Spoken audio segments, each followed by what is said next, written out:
त्या काही प्रमाणात होतात आपल्या. सो बेसिकली त्याची एक मोजमाप तुम्ही करताच अकाउंटिंगमध्ये. बट ह्याच्यावरती काही ठिकाणी आपल्याला ह्याच्यामध्ये काही इम्प्रूव्हमेंट करता येऊ शकतात का? प्रत्येकाला वाटतं इलेक्ट्रिसिटीमध्ये काही कमी होऊ शकतं, वॉटरमध्ये कमी होऊ शकतं, पॅकेजिंग किंवा ट्रान्सपोर्टमध्ये कमी होऊ शकतं.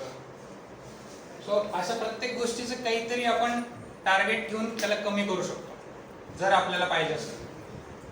त्यासाठी काय महत्वाचं आहे? पहिली गोष्ट आपल्याला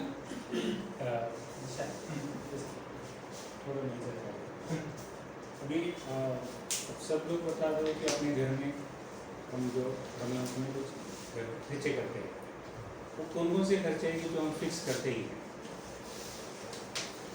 कौन से रहते हैं घर में खर्चे? किराणा, mobile recharge, light bill, EMI सगळ्यात किराणा light bill, room rent, paper bill, room rent, paper, दूध, school fee, school fees, fees, petrol,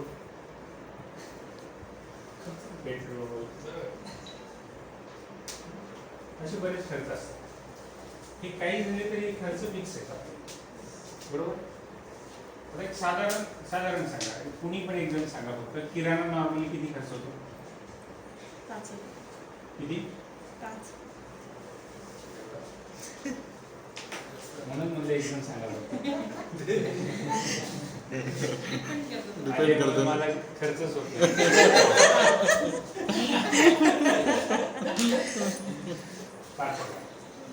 EMI किराणा कोणी सांगितलं?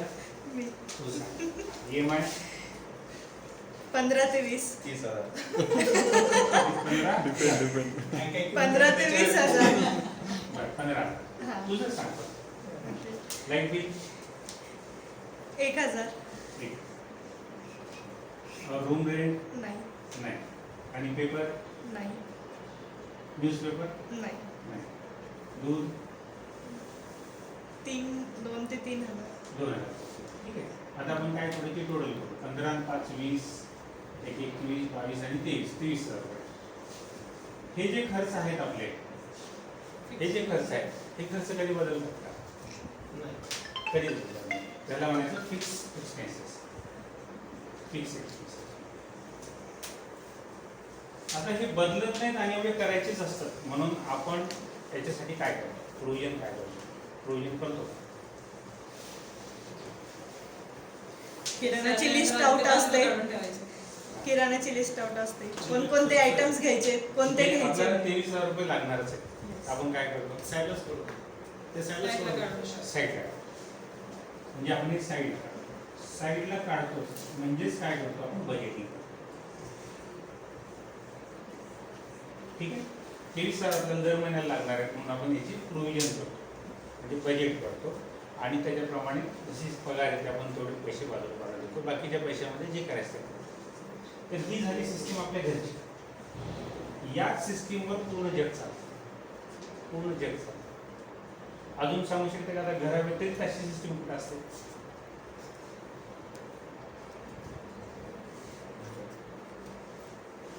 अशी सिस्टीम कुठे चालते अजून? पूर्ण जग चालतंय. बँकेत चालते. बँकेत चालते.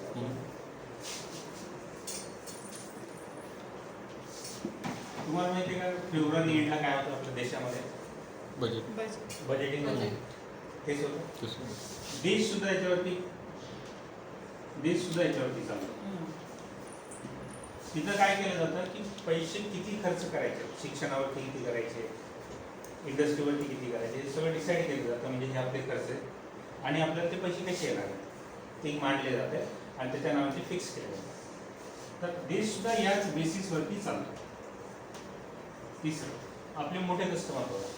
कुठले मोठे कस्टमर बघा, इथे काय म्हणतात? बजेटमध्ये नाही. काही एक्सपेन्सेस द्यायचे असतील तर आमच्या बजेटमध्ये. ते सुद्धा 1 वर्ष आधी ठरवतात की आम्हाला यावर्षी काय खर्च करायचा, टुरिंगवरती किती खर्च करायचा. आपल्या काही केसेस आहेत की ते आपल्याला पैसे देत नाही टुरिस्टच्या वर्ष, कारण त्यांचं बजेटच नाही. पुढच्या बजेटमध्ये ॲड करून आणलं. म्हणजे पूर्ण कंपन्या सुद्धा असंच चालतं. ज्यावेळेस हा कन्सेप्ट पूर्ण घरी आपल्या घरी चालतो, देशात चालतो, जगामध्ये चालतो, कंपन्यामध्ये चालतो, तर तो तुमच्या इंडस्ट्रीमध्ये पण चाललाच पाहिजे.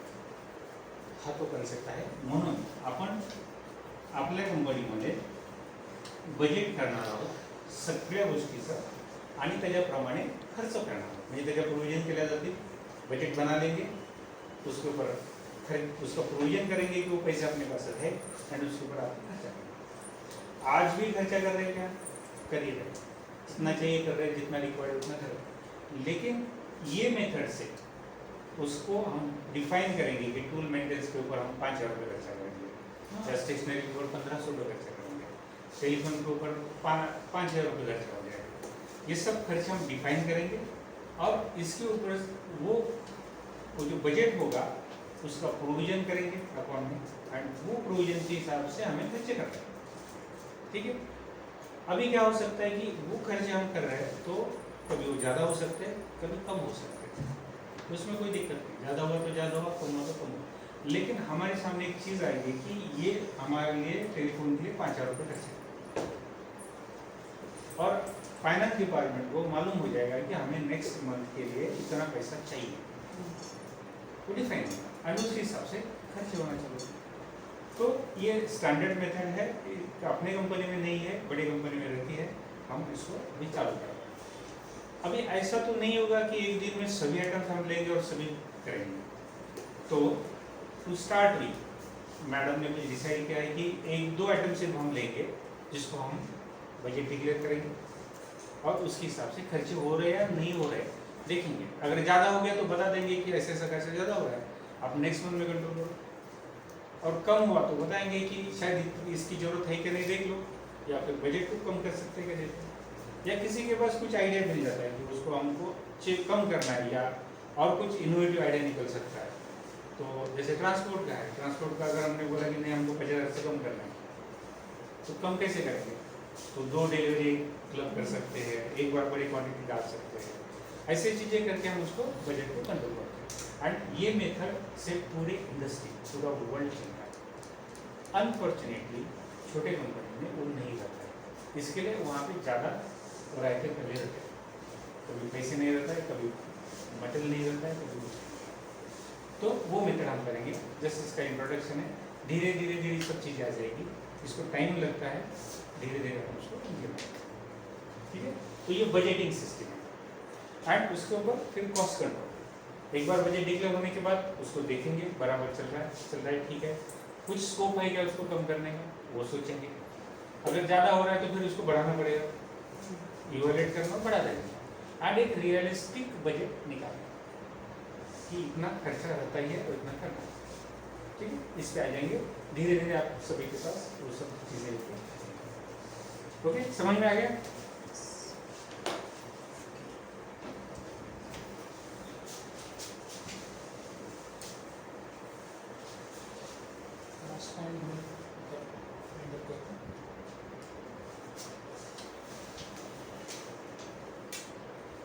सो बेसिकली आता मला सांगता येईल का की काय काय आपण आज केलं, वरवर काय काय शिकलो, काय नाही. थोडं एक त्याला समरी करून टाकू आपण त्याच्यात काय काय शिकलो आपण किंवा काय गोष्टी घडल्या आजच्या मीटिंगमध्ये. रिव्ह्यू चांगल्या घडलेल्या गोष्टी डिस्कस केल्या. Feedback. Okay. Quick discussion capture on it. Growth discussion म्हणू शकतो. ओके. अजून क्विक कॅप्चर. न्यू टूल मिळालं. नवीन टूल मिळाला, क्विक कॅप्चर. बजेटची planning main. Budgeting planning, budgeting and cost. Okay. अजून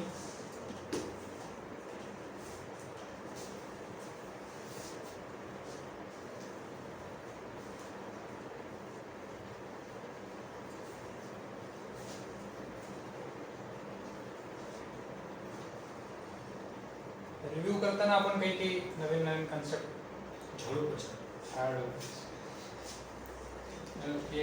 JP वर आयडेंटिफाय करायची फक्त. आता कन्सेप्ट लक्षात आला तर आयडेंटिफाय करा आता फक्त. कुठल्या झाडोपाशावर जे मी नाही केले किंवा लेट केले किंवा लास्ट प्रायोरिटीला केले तरी जमतं. अजून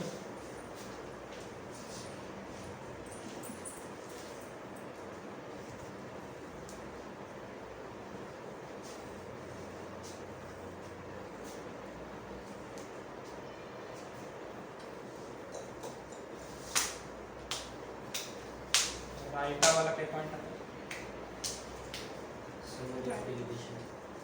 काय काय? रायता रायता फायदा रायटर फायदा रायता टू फायदा. कुठली सिस्टीम अशीच वर्क होते. पहिलं रायता नंतर फायदा होते. Calendar calendar.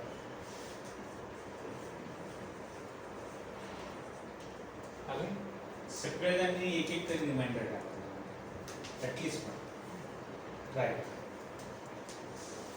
आणि हे मदत पाहिल्यानंतर बरेच जण वापरतात. तुपे सर वापरतात, बालाजी वापरतो, मला वाटतं अजयला माहीत असेल, बरोबर बरेच जण वापरतात. तर ते रिमाइंडर फार इफेक्टिव्ह. अजून काही आठवत आहे? चालेल. एवढे पॉईंट आपण आज कव्हर केले. हे नेक्स्ट टाइमसाठी मला नोट करायचं करा, मला वापरायचं आहे. तुम्हाला कळलं असेल तर that is also all right. Note करायचं असेल तर करू शकता. पण याचा फोटो काढून टीमवर टाकला तर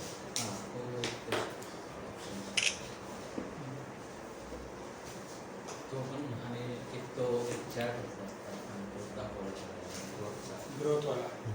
हां, तो एक टाकून तो एक ग्रुप टाकला होता. तो एक ग्रुपवर टाकून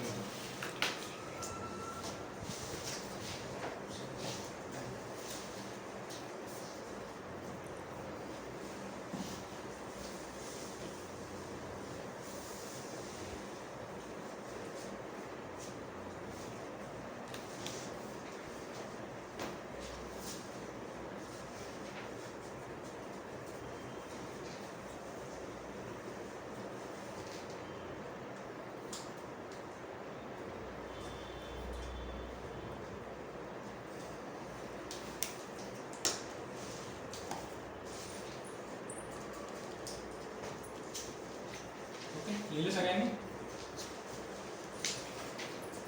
सो आजची ही समरी. मला अजून एक पॉईंट मला बरंच सांगायचं आहे याच्यामध्ये, बट आपण स्टेप बाय स्टेप जाऊ सगळे एका दिवशी नाही. नवीन 2-3 टॉपिक टच करत जाऊ. बजेटिंग, क्विक कॅप्चर, JP वर असे छोटे मोठे आपण टॉपिक टच केले.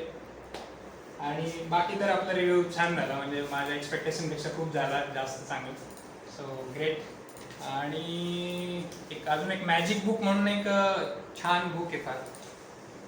माहिती कोणाला? नाही, नुसतं मॅजिक बुक म्हणून पुस्तक आहे, मॅजिक म्हणून.